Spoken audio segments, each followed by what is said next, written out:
Somo letu lina kichwa kinachosema kuifahamu nguvu iliyomo ndani ya damu ya Yesu.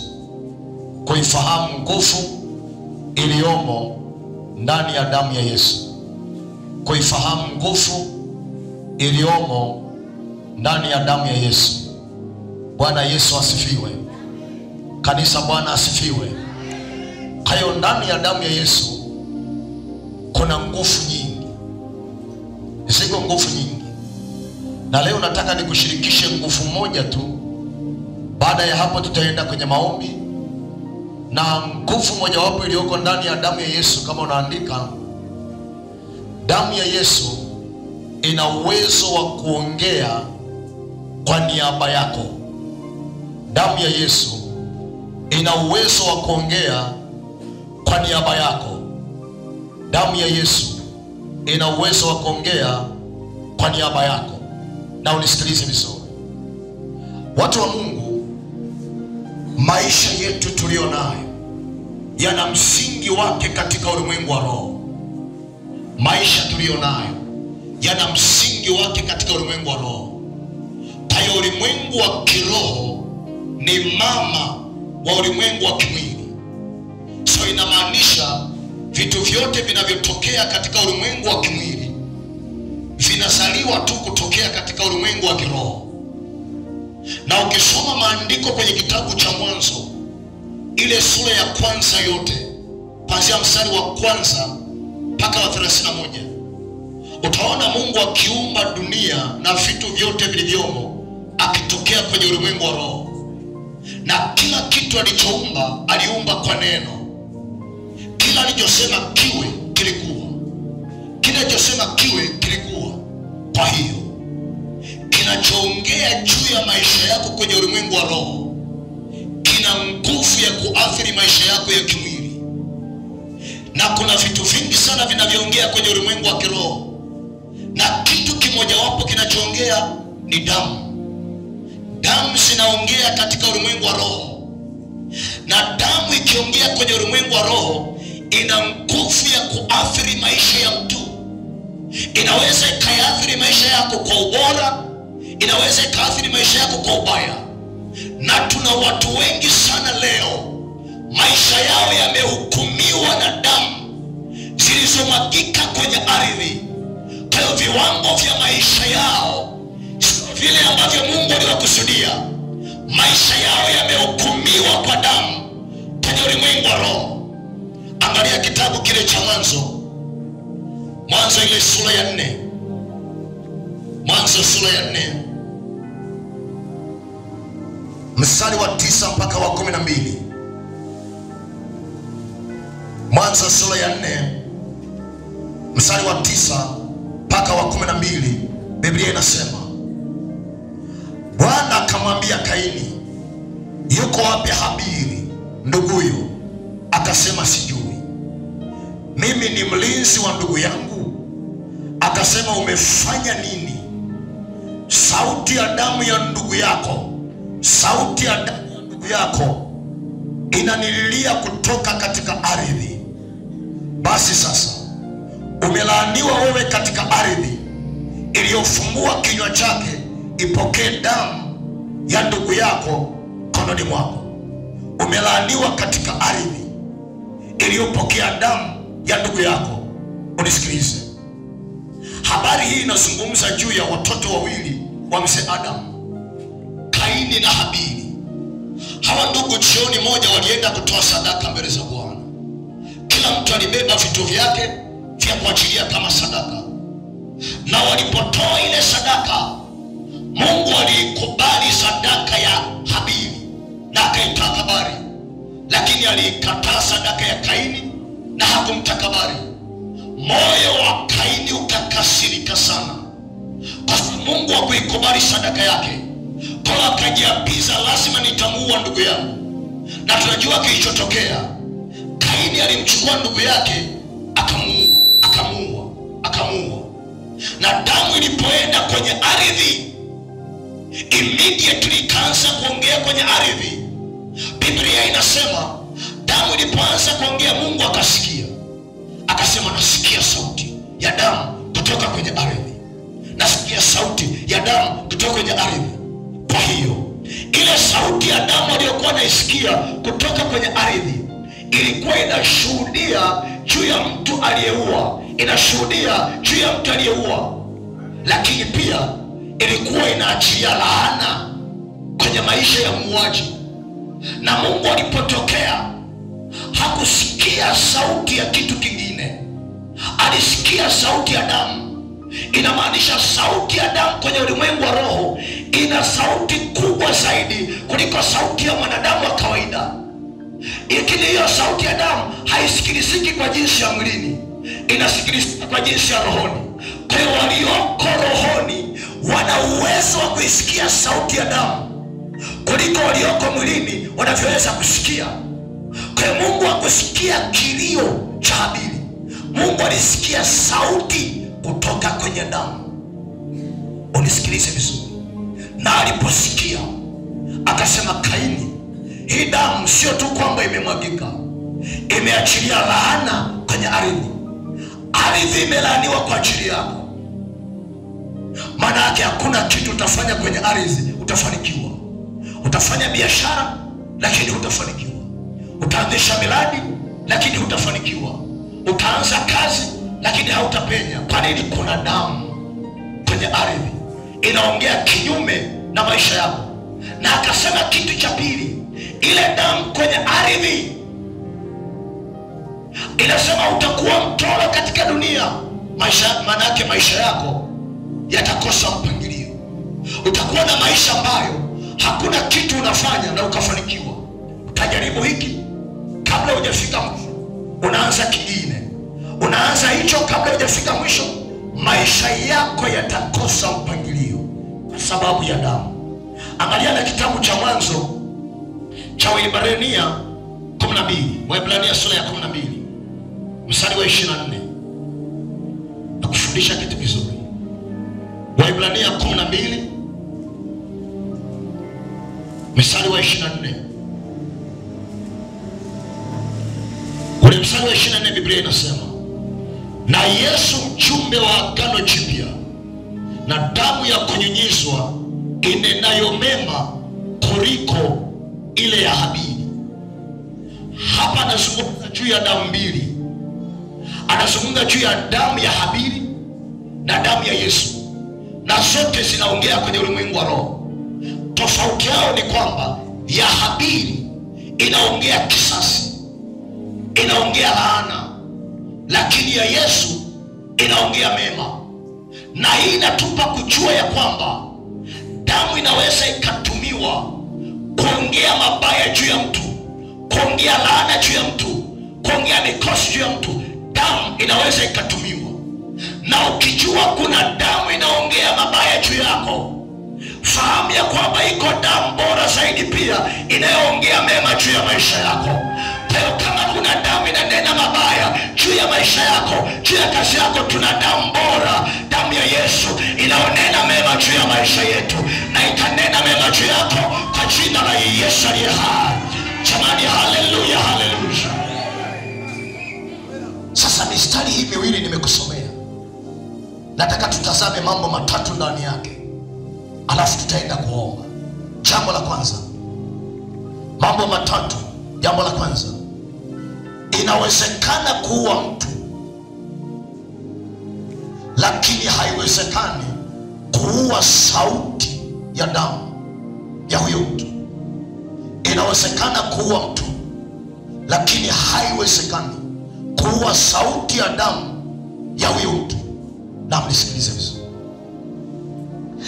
Inawezekana ukaua mtu na ukaficha ushahidi, serikali isijue, lakini hauwezi ukaua sauti ya damu kutoka kwenye ardhi.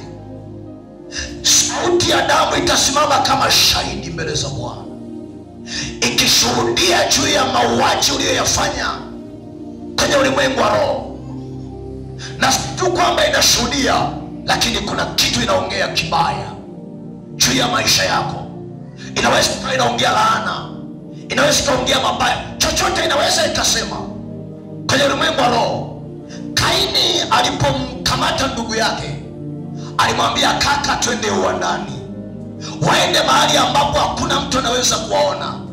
Alihakikisha ile jambo linakuwa ni la siri, wanafanya wawili peke yao, na alifanikiwa. Alimuua ndugu yake kwa siri na hakuna aliyejua, lakini hakufanikiwa kuua sauti ya damu kwenye ardhi. Ardhi iliyopokea ile damu ikaanza kupiga kelele mbele za Bwana, Kaini ameniua, Kaini ameniua, Kaini ameniua. Na Mungu aliposikia hicho kilio, alishuka akasema, Kaini, umefanya nini? Nasikia sauti ya damu ya ndugu yako kutoka kwenye ardhi. Na sio kwamba nasikia sauti, lakini kuna kitu kibaya inaongea. Inaongea laana juu yako, imelaani ardhi yako. Ardhi hakulaani Mungu, damu ililaani maisha ya Kaini, na mwelekeo wa maisha ya Kaini ukaharibika kabisa. Unisikilize mtu, unaweza ukapoteza ushahidi kwa kuua, lakini huwezi kupoteza ushahidi wa sauti ya damu. Ni kitu gani nataka nikwambie? Damu inaweza kuongea. Niliwahi kukutana pia na watu kadhaa kwenye mkutano mmoja. Ni dada huyu, wakati tunaomba kwa ajili ya watu wenye shida ya uzao, akiwa binti, alitoa mimba nyingi sana na kula ujana. Lakini wakati wake ulipofika, wakati anatakiwa sasa apate watoto, sauti za wale watoto zikainuka rohoni, zikiongea mabaya juu yake. Harusi kuzaa, ni muuaji, sina kitu zinaongea. Unisikilize vizuri, unaweza ukapoteza ushahidi kwa kuua, lakini huwezi kupoteza ushahidi wa sauti ya damu kwenye ardhi. Tuangalie jambo la pili. Damu ina uwezo wa kuongea kwa niaba yako katika ulimwengu wa roho. Damu ina uwezo wa kuongea kwa niaba yako katika ulimwengu wa roho. Sasa unisikilize, nimekuambia kuna vitu vingi vinavyoweza kuongea rohoni, na kitu kimojawapo ni damu.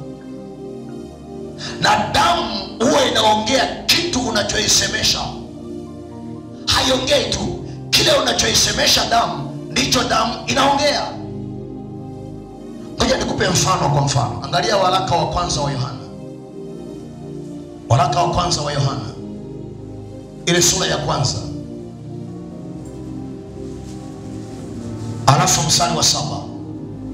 Biblia inasema, bali tukienda nuruni kama yeye alivyo katika nuru, tashirikiana sisi kwa sisi, na damu yake Yesu mwana wake yatusafisha dhambi zote. Yatusafisha dhambi zote, maana yake kinachotutakasa na kutupatanisha na Mungu ni damu ya Yesu. Kwa hiyo unapoenda mbele za Mungu kuomba utakaso, lazima ujifunze kuweka imani yako katika damu ya Yesu, kwa sababu ni damu ya Yesu ndiyo inayotutakasa na kutusafisha dhambi. Na unapoomba toba mbele za Mungu, damu ya Yesu inachukua toba yako na inaizungumza toba yako mbele za Mungu. Na Mungu akisikia sauti ya toba yako kutoka kwenye damu, anakusafisha na anakutakasa kabisa. Kwa lugha nyingine, tunapoomba toba kwa imani katika damu ya Yesu, tunaipa wajibu damu ya Yesu kutakasa maisha yetu na kusafisha maisha yetu. Kwa nini? Kwa sababu damu huwa inafanya kile ambacho unaipa maelekezo ifanye.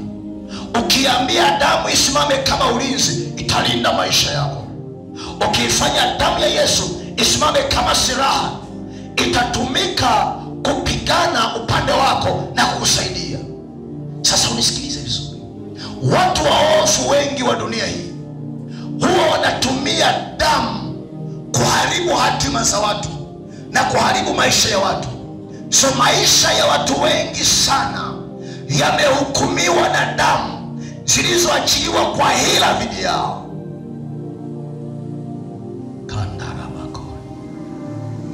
Angalia kitabu cha Hesabu sura ya 22.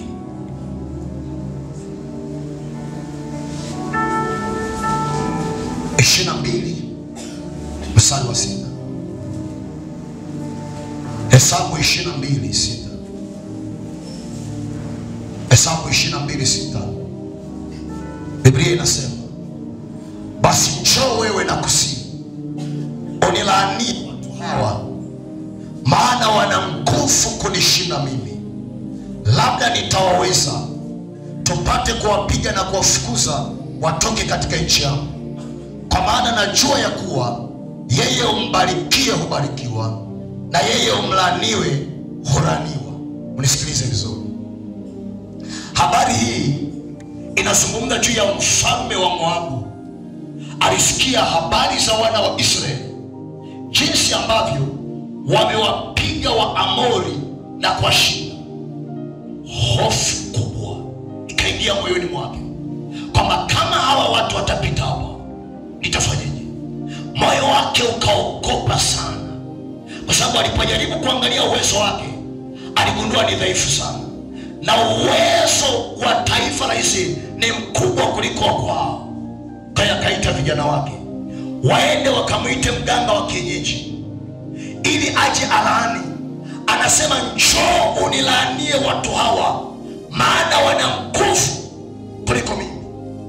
Sasa lile neno kulaani maana yake ni kuachilia tamko lililobeba nguvu za kiroho ili kudhoofisha juhudi ya mtu, bidii ya mtu na kazi ya mtu. Kwa hiyo watu waovu wanaweza wakalaani mafanikio yako, wanaweza wakalaani kazi yako, wanaweza wakalaani juhudi yako kwa kuachilia tamko lililofufiwa nguvu ya kiroho. Sasa walipoenda kwa mganga wa kienyeji anaitwa Balaam, akasema hiyo kazi ni ndogo sana, nileteeni kafara ya damu. Nikipata kafara ya damu, nitawalaani taifa la Israeli, na nguvu walionayo haitakuwa juu yao tena. Na tusome walipolaani. Angalia ile sura ya 23 kitabu cha Hesabu 23. Mstari wa kwanza na wa pili. Biblia inasema, Balaam ambaye ni mganga wa kienyeji akamwambia Balaki ambaye ni mfalme, nichengee madhabahu 7, ukaniandalie hapa ng'ombe waume 7 na kondoo waume 7. Balaki akafanya kama Balaam alivyonena. Balaki na Balaam wakatoa sadaka ya ng'ombe mmoja na kondoo mmoja juu ya kila madhabahu. Balaam akamwambia Balaki, simama karibu ya sadaka yako. Sasa unisikilize vizuri. Hawa jamaa wameenda kwa mganga wa kienyeji, wanataka kulaani taifa la Israeli, na mganga anasema hakuna shida, ninachohitaji hapa ni kafara ya damu. Niletee sadaka ng'ombe 7, kondoo 7. Nataka uhai wa wanyama 14 ambao nitaubebesha maneno ya laana, na hiyo damu itakaa kwenye ulimwengu wa roho ikiongea laana kinyume na taifa la Israeli.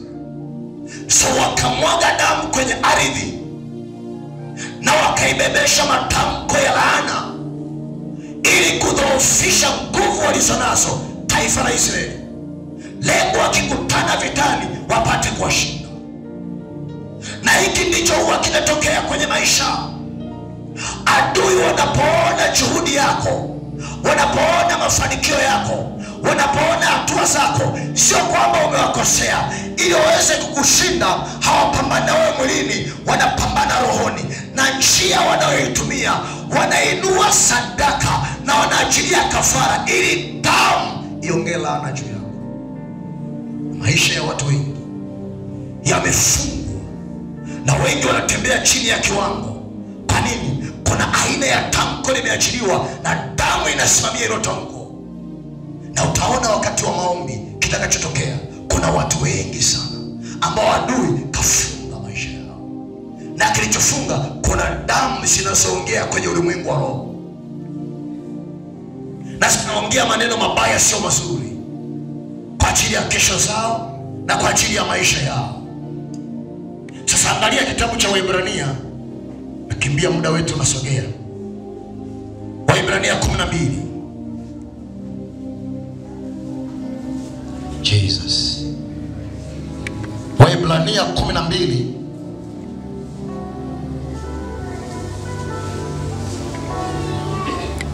ule mstari wa 7 wa 24, sorry, 12:24.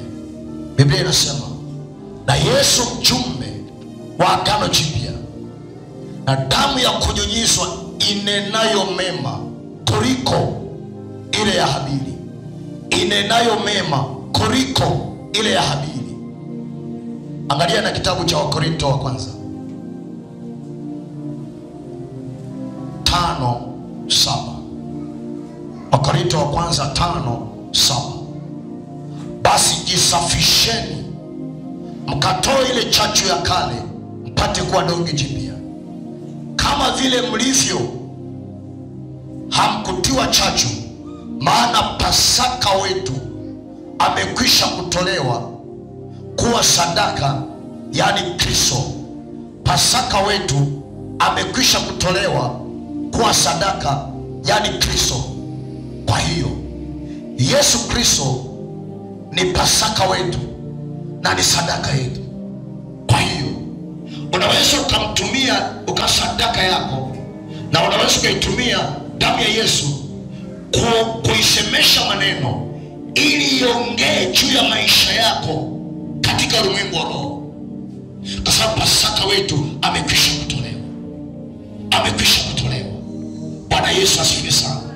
Kwa hiyo kama kuna sauti ambazo zimeachiliwa juu ya maisha yako, na hizo sauti zinaongea mabaya juu yako, maandiko yanasema tumepewa Pasaka anayeitwa Yesu Kristo, na damu yake inaweza ikatumiwa kwa ajili ya kufuta zile sauti, na tunaweza tukaitumia damu ya Yesu kuibebesha maneno ili waanze kuongea yaliyo mema juu ya maisha yetu. Mimi sijui kwenye maisha yako ni sauti ipi inaongea juu ya hatima yako? Ni sauti ipi inaongea juu ya uchumi, inaongea juu ya familia, inaongea juu ya watoto? Ni sauti ipi na inaongea kitu gani? Na kuna watu wengi sana ambao hatujui kinachoongea, lakini tunapitia mapitio ya sauti fulani zilizoachiliwa kwenye ulimwengu wa roho. Bwana asifiwe. Wangapi wananielewa? Tuangalie jambo la mwisho tukaombe. Jambo la mwisho.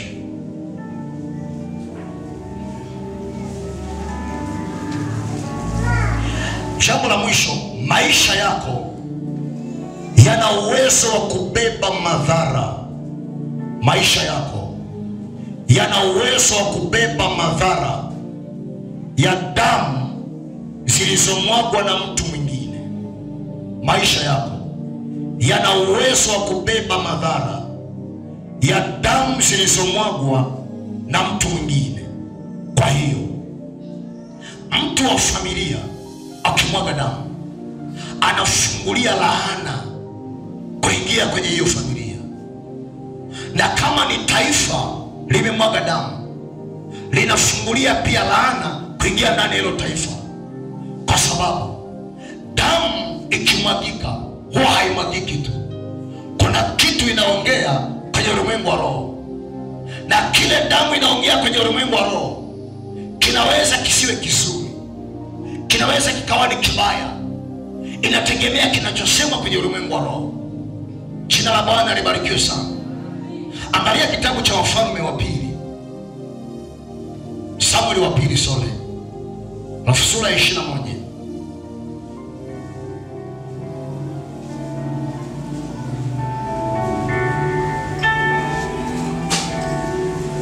Samueli wa pili sura ya 21 mstari wa kwanza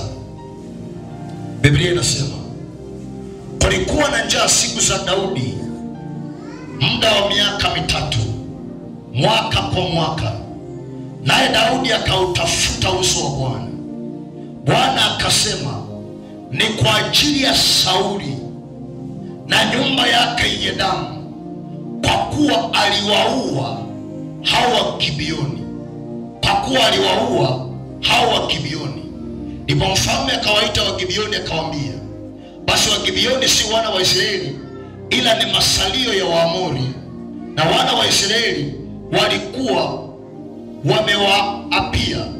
Lakini Sauli akafuta kuwaua katika juhudi yake kwa ajili ya wana wa Israeli na Yuda. Sasa unisikilize. Habari ambayo nimeisoma hapa inamhusu Sauli na Daudi. Wakati wa utawala wa Daudi, wa Sauli, kulikuwa na jamii ya watu wanaoitwa Waamori. Walikuwa nakaa kwenye ile nchi. Na kuna kipindi kilifika mfalme akataka watu wote ambao sio wenyeji wa nchi ile watoke. Kwa kuna kundi la watu lilitoka, wakabaki masalia ya Waamori wanaoitwa wa Gibeoni. Sauli aliamua kuua wale watu.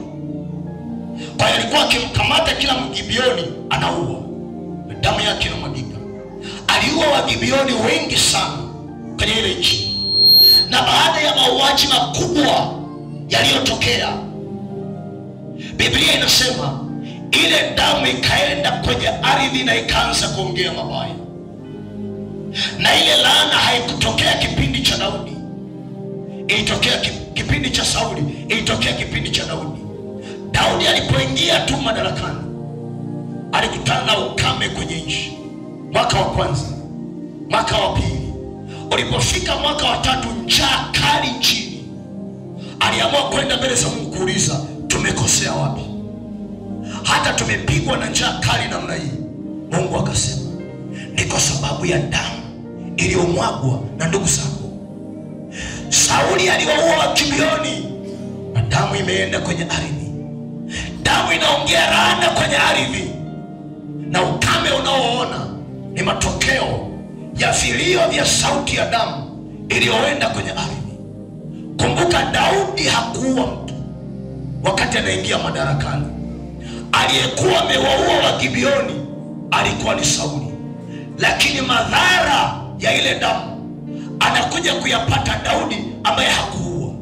Kwa hiyo anaweza kaachilia kafara mtu mwingine, na madhara yakawapata ninyi kwenye familia. Na madhara ya kwenye familia ni mabaya sana. Na mnisikilize, mtu anaweza kaachilia kafara kwa ajili ya mafanikio yake. Ni kweli kabisa atafanikiwa. Atafanikiwa ofisini, atafanikiwa kazini, atafanikiwa kwenye biashara zake.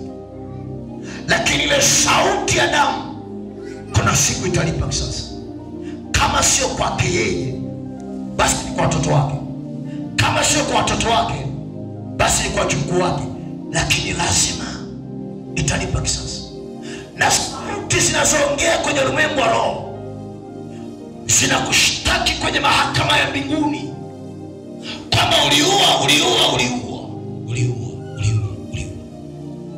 Kwa sababu damu inashuhudia mbele za Mungu, haishuhudii mbele za watu. Tunaenda pamoja kanisa. Kwa hiyo anaweza kawa mtu kwenye familia aliua miaka mingi iliyopita, na kwa sababu ya ile kafara kwenye familia, damu zinaongea. Na madhara yake inawezekana unapitia wewe. Unajitahidi kufanya kila unachotamani kufanya, uone kupenya. Kwa nini? Kuna sauti inaongea, usifanikiwe. Na hiyo imeachiliwa na mauti ya mtu mmoja kwenye ukoo, kwenye familia. Madhara yake unapata wewe. Nifuate taratibu. Angalia kitabu cha Mwanzo tena, ile sura ya 4 tumesoma, ikuonyeshe jambo. Mwanzo sura ya 4 mstari wa 10. Alafu tutaruka tutasoma 23 na 24. damu ya Yesu. Funga kwa damu ya Yesu. Inatendeka, inatendeka. Inakuwa, inakuwa. Unafunga kwa damu ya Yesu. Kwa damu ya Yesu. Kwa damu ya Yesu. Kwa damu ya Yesu.